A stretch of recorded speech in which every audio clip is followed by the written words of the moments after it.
నడురా చలో హాస్పిటల్ నడు లేవిగా water bottle పట్టుకోండి మా డాడీ నేను అక్కడ పట్టుకుంటాం సాక్షులు కిందికి పోయినాక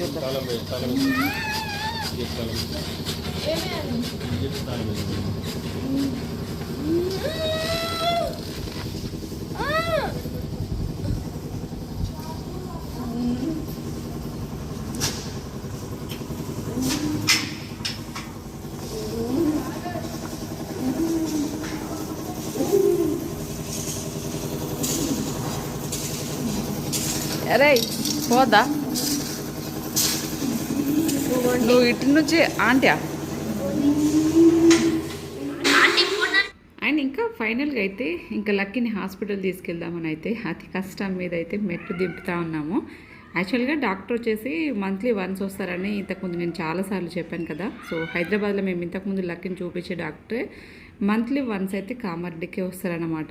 ఎవ్రీ సెకండ్ ఫ్రైడే ఏమో వస్తారు, ఎవ్రీ మంత్ సెకండ్ ఫ్రైడే వస్తారు. ఇంకా అందుకని చెప్పేసి హాస్పిటల్కి అయితే తీసుకెళ్తున్నాము. సో యాక్చువల్గా అయితే ఈ మెట్లు ఎక్కిపించడం దిగిపించడం చాలా కష్టము. ఇంకా మా అత్తమ్మ చనిపోయిన తర్వాత నుంచి ఊరికి వెళ్ళొచ్చిన తర్వాత లక్కీని పైనకి ఎక్కించినామంటే మళ్ళీ ఈరోజే దింపించామన్నమాట. చాలా కష్టమైపోతుంది. లిఫ్ట్ వర్క్ కూడా కొంచెం ఇన్కంప్లీట్ ఉంది, కొంచెం ఇంకా అది ఒక పెద్ద సమస్య ఉంది, దాని గురించి తర్వాత చెప్తాను. సో అందుకని చెప్పేసి కొంచెం ఎక్కిపించడం దిగిపించడం వచ్చి కొంచెం రిస్కే కదా, మనకి ఎక్కడానికే ఇంకా పైగా 4th 5th floor pent house అంటే కొంచెం కష్టమే. కాబట్టి ఇంకా ఇప్పుడైతే సిచ్యువేషన్ తప్పదు కాబట్టి కంపల్సరీ చూపించాలి, లేకపోతే లక్కీకి మనశ్శాంతి లేదు, మాకు మనశ్శాంతి లేదు. మొత్తానికి నాకైతే మెంటల్ టార్చర్ అయిపోతుంది లక్కీతోని. నాకు ఫుల్ హెడేక్ అయిపోతుంది, ఇంట్లో మనశ్శాంతి లేదు, ఇంకా ఇలాగన్నమాట. సో ఇది మొత్తం స్ట్రెస్ ఫీలింగ్స్ ఇట్లాంటివి అంత అసలు మామూలుగా లేదు ఇంట్లో అయితే. ఒక చికాకు ఒక విరక్తికరంగా ఉంది ఇంట్లో. ఇంకా అందుకని చెప్పేసి ఎంత హ్యాపీగా ఉందో కార్లో కూర్చోగానే చూడండి, కాసేపే అది కూడా. దాని తర్వాత మళ్ళీ యాజిటీజ్గా డైలీ చేసేదే మొత్తానికి. ఇంకా అందుకని చెప్పేసి లక్కీని అయితే హాస్పిటల్ తీసుకెళ్దామని కిందికి అయితే దింపింది.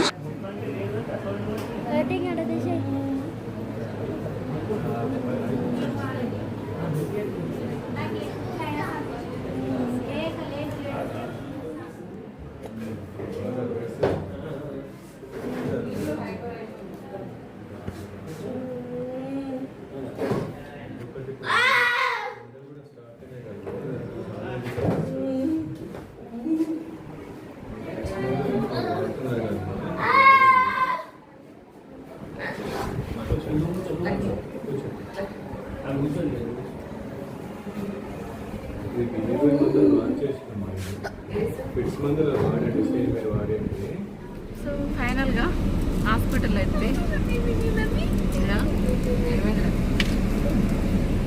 అయితే చూపించేసినాం. ఇంతకీ డాక్టర్ ఏమన్నారంటే ఒక్క 2 మెడిసిన్స్ ఏమో చేంజ్ చేసిరు అన్నమాట. చేంజ్ చేసి ఏమన్నాడు అసలు విన్నామను, మీ ఇద్దరు వీళ్ళ గోల వీళ్ళకే ఉంది, డాక్టర్ ఏమన్నాడో వింటే రైలు వాళ్ళ ఒక్కొక్కరు గుద్దుకొని ఇది చేస్తున్నాడు. అయితే మా పని మీకు ఏం తెలుస్తుంది, మా బాధ మీకు లక్కీ అంటే నేను తన్నులు తింటున్నామో మీకు ఏం తెలుసు. అయితే సమ్మర్ వల్ల ఇలా అవుతుందమ్మా, హైపర్ యాక్టివ్, కొంచెము వీక్నెస్ వల్ల మోస్ట్లీ అయితే ఇప్పుడైతే ఎండలకి ఎట్లా అవుతుంది పిల్లలు అని చెప్పేసి అన్నారు. 2 టాబ్లెట్స్ అయితే చేంజ్ చేసారు. ఆల్రెడీ సిజోడాన్ పాతది మేము వేస్తున్నాము, అదొకటి మళ్ళీ రాసిదనుకో. సిజోడాన్ అయినా నేను డాక్టర్ ఇవ్వకపోయినా అప్పుడప్పుడు వేస్తా. ఈ వారం రోజుల నుంచి కూడా వేస్తున్నా సిజోడాను. ఇంకోటి ఏదో పేరు కొత్తది ఇప్పుడు చూడాలి ట్యాబ్లెట్. ఇంకా అదొకటైతే చేంజ్ చేసిర్రు, 2 చేంజ్ చేసిర్రు. ఒకటేమో న్యూరోకి సంబంధించింది ఒకటి, అండ్ ధీరజ్ ఎందుకంటే వేస్తున్నావు బ్రెయిన్ గ్రోత్కి ఒకటి, ఇవి 2 అయితే ఇచ్చారు అనమాట. 2 రకాలు చూడాలి. పేర్లు కూడా అక్కడ మనకి డాక్టర్ రాసిన పేర్లు అర్థం కాదు కాబట్టి ట్యాబ్లెట్ తీసుకుంటే తెలుస్తుంది ఇంకా అలాగా. కానీ అది ఈ హాస్పిటల్ అలా అంటే మా పిల్లల్ని ఎట్లా చూసేవాళ్ళు ఎట్లా చూస్తారంటే చెప్పద్దిగా బాధ, మాటల్లో చెప్పలేను బేసిక్గా. సో అది మొత్తానికైతే చూపించిన. ఇంక ఇప్పుడు కొంచెం తినిపించి ఇంటికి తీసుకుపోయి కొద్దిగా ఫుడ్ ఫీడ్ చేసి ట్యాబ్లెట్ ఇప్పుడు చేంజ్ చేసిన అయితే ఇస్తాం. ఏమవుతుందో ఏమో. మనం ఎంత డైలీ వేసే ట్యాబ్లెట్లు ఏమున్నా కానీ పిల్లలకి డాక్టర్ చేతి వాటం తగిలితే కానీ కొంతవరకు క్యూర్ కాదు. నాకు ఇది బాగా ఎక్స్పీరియన్స్ అన్నమాట. మనం ఎంత తీసుకొని వచ్చి మెడిసిన్స్ వేసినా కానీ దాంతో అస్సలు దానికి ఏ ఎఫెక్ట్ పడదు. డాక్టర్ అదేంటో నిజమా కదా కామెంట్ చేయండి. నేను చెప్పింది మంచిగా అయిందా? ఎందుకు మరి ఎక్స్ట్రా చేస్తుంది? అది లక్కీ వాళ్ళ నానేమో మెడిసిన్స్ తీసుకొస్తుండే ఇక అందుకని చెప్పేసి వెయిట్ చేస్తూ ఉన్నా. ఏం చేస్తుందో ఇంకా లక్కీ ఈ మెడిసిన్ కన్నా క్యూర్ అవుతుందా, అది ప్రశాంతంగా ఉండి మమ్మల్ని ప్రశాంతంగా ఉండని చూడలేదు. ఎవరికి ఇప్పటికైనా కామ్ అవుతావా లేదా? 4 రోజులు బతుకుదామే. ఆహా అద్దా రసోనుగా ఆహా అన్నది ఎవరురా? చూడాలి ఇప్పటికైనా నార్మల్గా అవుతుంది. కాకపోతే ఇక పొట్టు చంపుతాయి ఇక లక్కీగానే. ఇన్ని రోజులు కంట్రోల్ చేసుకున్నా అడప కొడుతుంటే అప్పుడప్పుడు ఎప్పుడో, కానీ ఇప్పుడైతే పొట్టు చంపుతాం. అర్థమైందా? ధీరజ్ సౌండ్ వస్తుంది వెనకాల. స్టీరింగ్ ఎందుకు తిప్పుతున్నావు ఊరికేనే కలిపి? ఇక చూసుకుని నేను పని చేస్తాను లగ్గ మాగు. ఇప్పుడే అటు బండ్లు వస్తున్నాయి.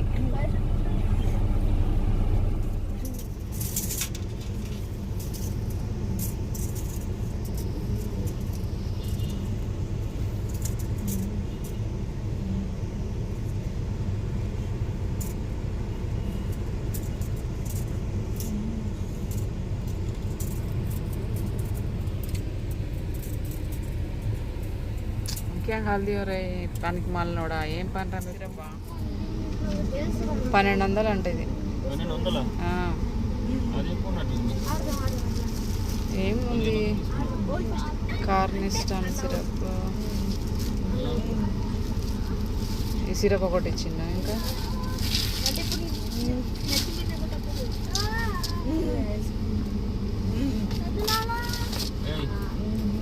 ఇట్లాంటిది ఇంతకుముందు వాడినాం కదా.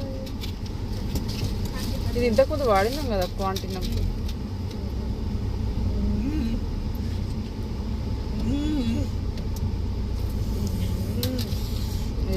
ఏమవుతుందో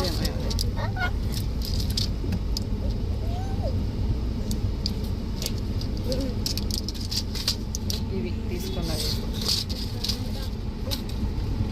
దీంతో తాగినాక లక్కీగా బ్రెయిన్ షార్ప్ అయిపోతుంది. ఇక లక్కీ బ్రెయిన్ షార్ప్ ఇక జెట్ స్పీడ్లో పనిచేస్తుంది కావచ్చు. ఇప్పుడు బైక్ ఆడికి పోది మ్యాంగోస్ తీసుకురావాలి కదా. కామ్ కుడదావు కానీ నీకు జరిపి ఫేరా చూడాల్సి నీకు అడిగి తీసుకొని వస్తే పని వచ్చిపోతుంది. బోర్డులో తేనె పెట్టింది. ఇది కూడా చిన్న తేనె కట్టున్నట్టుంది. కుట్టవా అవి?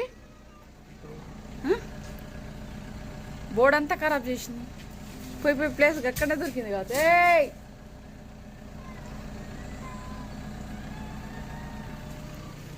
నాకు భయం అవుతుంది కుట్టిందనుకో.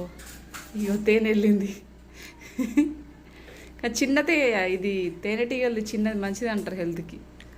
కరెంట్ వస్తుందా?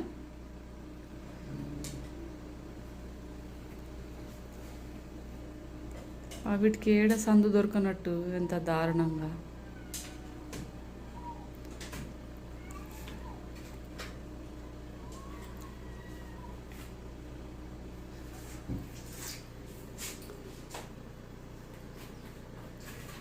స్ప్రే ఉంటే మంచిగా ఉంటుండే అసలు.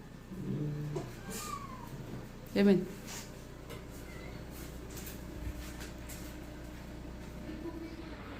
ఇవాళ అయితే ఇంకా మామిడికాయ తెద్దామని చెప్పేసి వెళ్తున్నా. లక్కీని వాళ్ళ నాన్న ఇద్దరు పడుకున్నారు. యాక్చువల్గా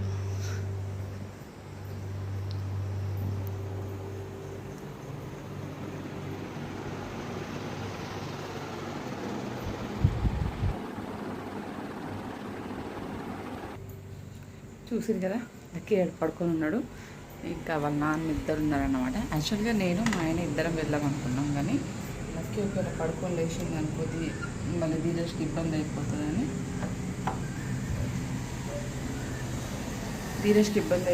ఇంకా నేను ధీరజ్ వెళ్తున్నాం. మా ఆయనకు అడిగిన, నేను ధీరజ్ అన్న కనీసం వెళ్ళరా అన్న అంటే సరే మీ ఇద్దరు వెళ్ళేసి రండి అని చెప్పేసి అన్నారు. ఇంకా అందుకని వాటర్ బాటిల్ తీసుకొని ఇద్దరం కూడా కొంచెం తినేసినాం అన్నాము. తిన్న తర్వాత ఇంకా పొలం దగ్గరికి కొంచెం మామిడికాయలు అవి ఇవి ఏముండే చూసేసి వద్దాము అని చెప్పేసి వెళ్తున్నా. స్కూటీ తాళం తీసుకున్నావు బేట? ఏది మరి లేదాడా?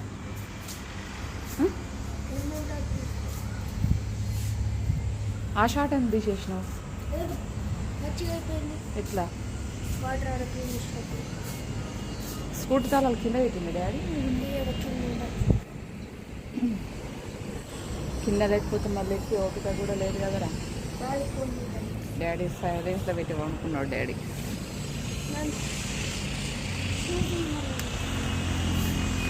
పొలం దగ్గరికి వచ్చేసినాం. ధీరజేమో అదిగో కోతిలాగా పైకెక్కి మొత్తం రాలుతుండు. నేనేమో దాంతో నేను కట్టెతో కొన్ని తెంపిన, కానీ పైకి చూసి చూసి మెడలు నొప్పులు వస్తున్నాయి. ధీరజ్ ఇవన్నీ ఎక్కువ లేవు ఈసారి పనులు అసలు. ఎందుకో ఏమో రాలిపోయినాయో మరి ఏందో కానీ ఎక్కువ అయితే కాయలు లేవు. పొలం కోత కూడా అయిపోయింది. మొన్న ఒక వీడియోలో షేర్ చేశాను కదా. సో అది ఈ గాలికి మళ్ళీ ఇలా గాలి క్లైమేట్ కూడా చల్లగా ఉంది. గాలి కూడా మళ్ళీ అన్నీ రాలిపోతాయి. కొన్ని తిన్న మనసు కన్నా ఏదో తృప్తి కన్నా కొంచెమన్నా తినచ్చు కదా అని చెప్పేసి తెంపుతున్నాం. ఎంతవరకు తెంపుతామో తెలియదు కానీ అట్లా కాయలకు కొట్టకు బెట్టా. కాయలకు కొడితే కొమ్మ మీద సైడ్కి చిన్న కొమ్మల మీద దాని మీద కొట్టాలి, కాయల మీద కొట్టకు. పండ్లు కావు మళ్ళీ. ఫైనల్గా కొన్ని తెంపేసినాము. కానీ నాకు అసలే నెక్కిపోయాను కదా, ఇట్లా పైకని తెంపేసరికి ఇదంతా నొప్పి. పైగా వారం 10 రోజుల నుంచి సరిగ్గా నిద్ర లేదు, తిండి లేదు. ఇదంతా కూడా దానికి స్ట్రెస్ ఎక్కువ అయిపోతుంది కదా. ఏడరా ముందుకు అని ఆయన నువ్వు ముందుకు పోయి పడిపోయావు. ఆయన ఎక్కువ ఒక 100 కాయలు 100-150 కాయలు వెళ్తాయి కావచ్చు, అంతే. లేవు ఎక్కువగా అసలు. ఇంకా పైగా ఇప్పుడు గాలి దుమారంకి ఆయనతో రాలిపోతాయి. అదేదో కొంచెం తెంపకపోదామని మా ఆయనకంటే ఇంకా లక్కీకి అట్లా ఉంది. లక్కీని నువ్వు పోయి నేను పోయి లక్కీ పడుకుంది కదా, లేస్తే మళ్ళీ ఇబ్బంది అని ఇంకా నేను ధీరజ్ ఇద్దరం వచ్చేసినాం. తెంపుదాం, ఎంతవరకు తెంపనికి మాకు వస్తుందో అంతవరకు తెంపుతాం. మిగిలినవి మా ఆయన వచ్చినప్పుడు అప్పుడు తెంపి చూద్దామని చెప్పేసి. ఓకేనా? చుట్టూరుతో మొత్తం అయితే అన్నీ కంప్లీట్. పొలం కోతలు అయితే అయిపోయినాయి. కాంటలు కాలే, ఇంకా వడ్లు ఎండబెడుతురు.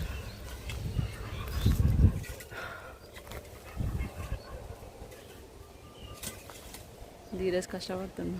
కాయలు తెంపి అలసిపోయిండు ధీరజ్ను. నేను ఒక్కటేమో పండు దొరికింది, వాడేమో కాయ తింటుండు, నేనేమో ఇగో పండ్లు వచ్చినాయి ఆల్రెడీ. మేమే లేట్ కావచ్చు తెంపుడు, ఇంకా అందరు తినేసిరు ఆల్రెడీ. 4 రోజులు అయితే ఇవి కూడా దొరకవు, పిట్టలు తినేస్తాయి. అదే డ్యాన్ చేసి చల్ ఈ జట్టు ఎక్కువ పోదాం, సరేనా? ఎల్లో కలర్ వచ్చేసినాయి ఆల్రెడీ. పచ్చళ్ళది కూడా ఇంకా పచ్చళ్ళ సీజన్ అమ్మకు అడిగితే ఇంకా పచ్చళ్ళ సీజన్ టైం రాలేదు అన్నది. చూద్దాం. దాని కాయలు ఏం పచ్చళ్ళు ఏం తెంపట్లేదు. ఇవి 2 తినే కాయలు ఓన్లీ అవి మాత్రమే తెంపుతున్నాం. అద్దురా